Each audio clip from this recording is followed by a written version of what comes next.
مقلوبة. طبعا تأخرنا على الأكل، نسيت أضبط الطنجرة. شوفوا الجمال.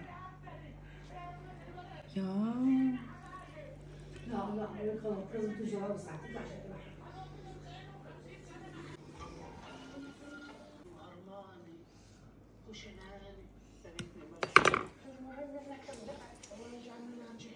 اسمعي، هاي المالكة تخليك غصب عنك تاكلي، لانها ايش؟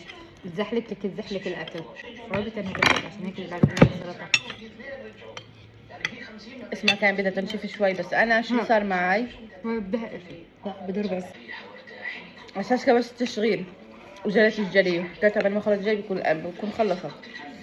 عشان ايش؟ طلع مش كابسة التشغيل، بعد 11 دقيقة طلع مش كابسة تشغيل بعد ما خلصت شغل. بحكي ما لها إنها 11 دقيقة عشان تمشي، نسيت ناس أعمل تشغيل بالذات ما تقييمي. دايما زاكي طيب.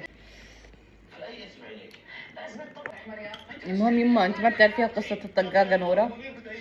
بتذكر كنت تحكين عنها، كانت مشهورة، عملت 150. هي بلشت مسيرتها من هناك. ماتت فيه؟ ماتت 2016. بس انت كنت تحكي لنا هاي كانت مشهورة بالكويت، كانت تروح على اعراس على افراح، بعدين اختفت. ايوه سمرة، بعدين فجأة بطلت تعمل، اختفت عن الساحة. كانت مشهورة بوقتها لسه، لا كان سوشيال ميديا ولا اشي. فامبارح بس بنكلم على هاي انهم جايبين هاي قصة وحوش، مسلسل اسمه قصة وحوش، حاكين على الام المتوحشة، هو اسمه قصة وحوش، قصص حقيقية صارت بالكويت. فمنها كانت قصة الام المتوحشة هاي اللي قتلت بنتها ب 2021. مش طبيعية هذه قصة هاي نورة، هم كل مرة بينزلوا قصة، فالقصة ممكن كل حلقتين 3.